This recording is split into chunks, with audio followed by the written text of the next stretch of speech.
has ever been in Spain, in the Mediterranean coast of Spain? Oh, please, come on, don't be shy. Raise your hands. No more, okay. And how many of you have ever heard about Levantine, rock art of Spain? Less people. Less people. It's relevant for this talk because, well, probably if you are going to Spain next year or sometime in the near future, and you go with me to visit some of these sites, it's very likely that your first question is about how old are these Levantine art, how old is this rock art? And I will have to say, well, I'm not completely sure. We have some theories, we have some problems to define the chronological context of the Levantine art. And that's why I'm involved in the research of the calcium oxalates and how we can use these calcium oxalates to produce a chronological context, more reliable chronological context for the Levantine art of Spain. It's very likely that all of you know more about calcium oxalates than me, so I'm going to focus on the usefulness of this material from an archaeological point of view regarding the subject of this talk. As you know, we have calcium oxalates in many plants. Sometimes you can find in the decoration of your home, and well, they are everywhere. They are probably in the walls of this hall. They are in the walls of every building that you are going to see in Paris and everywhere. Even if calcium oxalates are produced by our own organism. For example, in the kidney stones, there are a very significant amount of calcium oxalates. And from the archaeological perspective, at least for me, there are several forms of calcium oxalates. Two of them are the more important for us, mainly wegwellite and wedellite, that are different because the presence of a different number of atoms of water included in these molecules, because they are included in many of the oxalate crusts that we can identify in the rock art sites with Levantine art. As an archaeologist, we have a twofold relation with oxalate crusts. In one hand, we have that they are representing a conservation concern because they used to be associated with some kind of lichens, for example, of endolithic lichens that are excreting oxalic acid that are destroying the outer faces of walls. And in consequence, they are destroying the rock art that is preserved in that walls. But on the other hand, when the crust is formed, they are protecting the rock art because they are isolating the rock art from environmental aggressions. They have a very low water solubility, so they are acting like a varnish against many of the aggressions that could be suffering a rock art wall. But for this talk, the important part is that calcium oxalates have a content of around 16% of carbon. And that carbon can be dated, and can be dated if the origin of that carbon is atmospheric. It's not produced by the content of the rock, for example.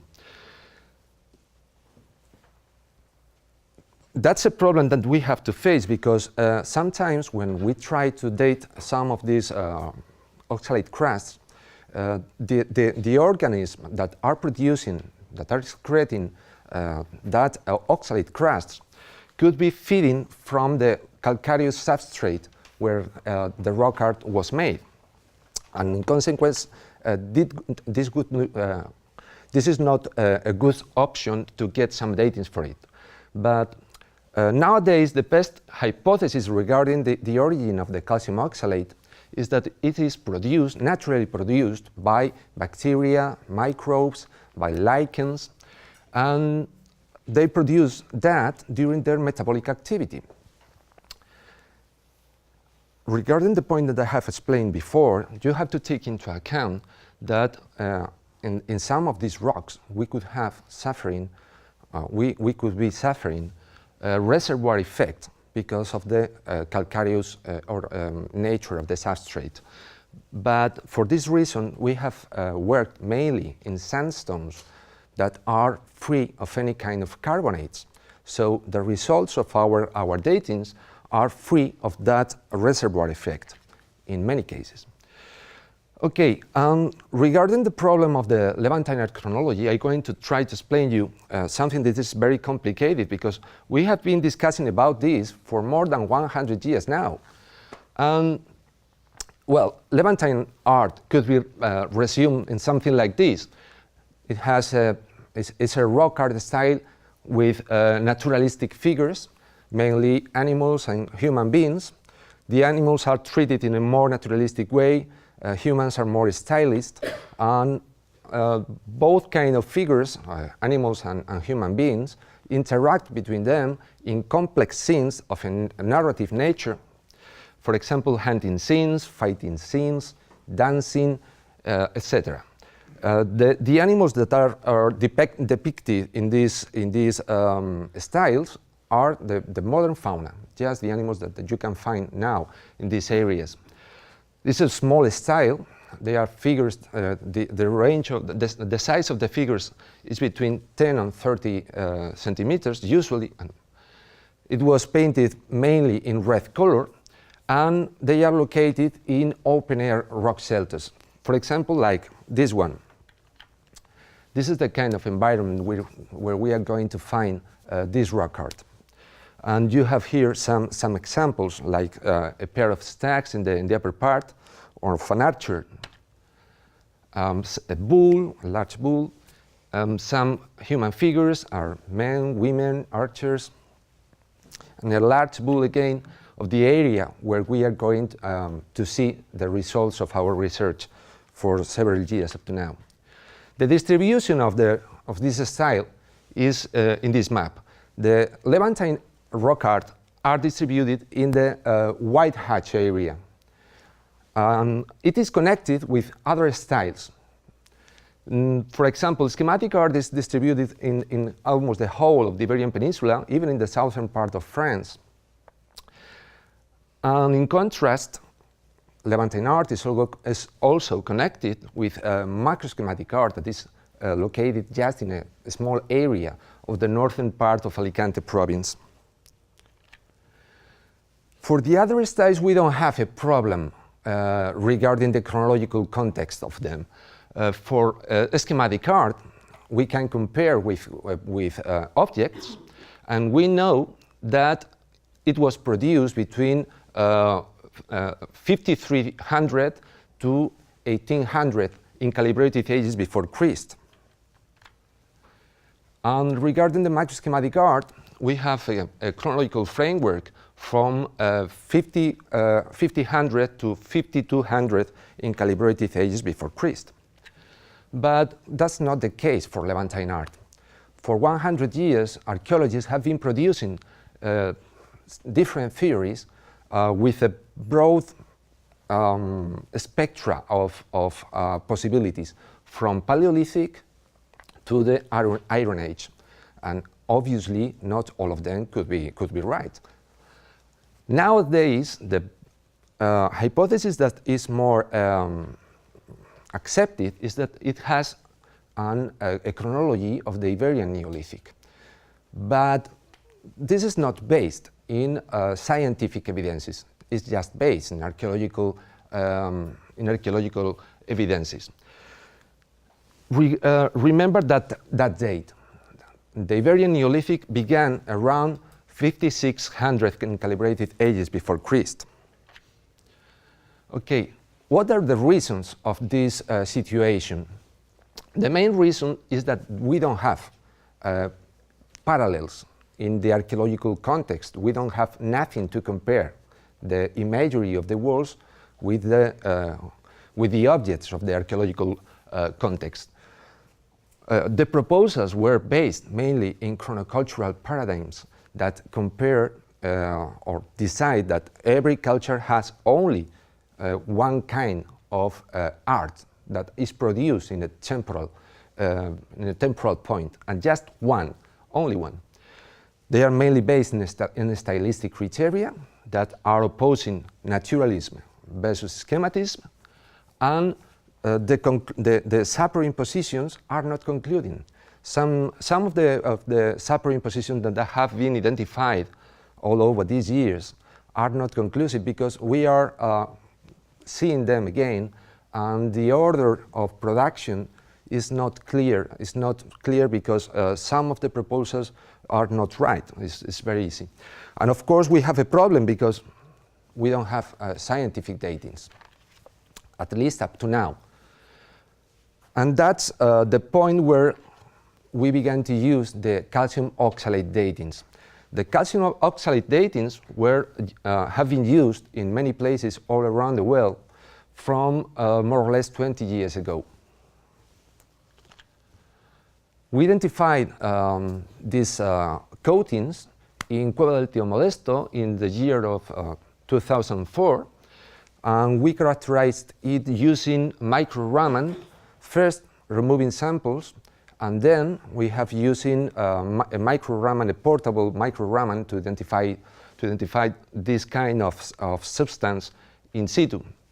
And we have identified wegolite and weatherite in many of the rock art sites where we are working. This is an image of one of the samples that we removed from some of these places. And here we have some Raman spectra of the species that were in this rock, in this sandstone. Sorry, you're allowed to remove the samples. What did you do? Oh. Yes, it's not easy, but we are allowed. You mean you take a little piece of the pigment, or you? Sometimes. It's not very usual. And in fact, I'm against the removal of samples from paintings, but in some cases can be used.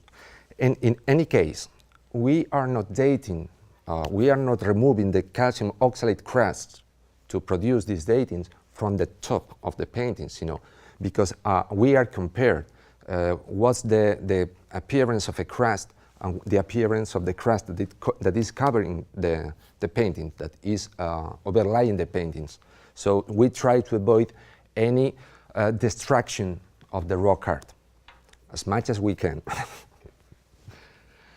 In the microstratigraphy of one of these samples, we can see that pigments, in this case hematite, is encapsulated, is included in a kind of a sandwich of oxalates. We have sandwich overlying and underlying the pigment. The first datings were published in 2006, and we worked with Marvin Rowe, with Karen Stillman, with Tom Gilderson. We produced these datings in a complex site that have at least 6 pictorial stages. And the dates that we get from here were around 5,000 in calibrated ages before Christ. At least for 3 of the stages of these rock art sites, mainly the Levantine art. There are 2 scenes of Levantine art, and the zigzag that are in this wall too. Some years later, we keep working on this research line, and we get the date much older, near to 6,000 years old. And of course, this is now a pre-Neolithic age, pre-Neolithic age in this area. So for the first time, we could say that we have an evidence that this rock art could be older than Neolithic, older than the hypotheses that have been used in the last 20 years. I'm going to show you also another example. In this case, we try to investigate the reliability of the method. So we used this shelter because of the images that there are here. This is schematic art. And this is a kind of imagery that is very diagnostic because they are eye idols, that's the name of the figures, eye idols, and those eye idols can easily be compared with archaeological objects. So we have a chronological context for this figure in the archaeological well. The ages that we get from the two layers that are related to the paintings produce the minimum and maximum ages where these paintings were made, and you have them here. This is the microstratigraphy of this rock art site, where you can see that we have one layer of oxalate and a second layer of oxalate, and every one of them has been analyzed by Raymond. And well, as I told you, we can compare these figures with the range of ages where these kind of objects were produced in the Iberian Chalcolithic, mainly Chalcolithic period. And this is the time that has been shown in the datings that we have produced with these shelters. So we can suggest that this method is reliable enough to produce a minimum and a maximum age that could help us to identify what's the chronological framework of the paintings that we are trying to date.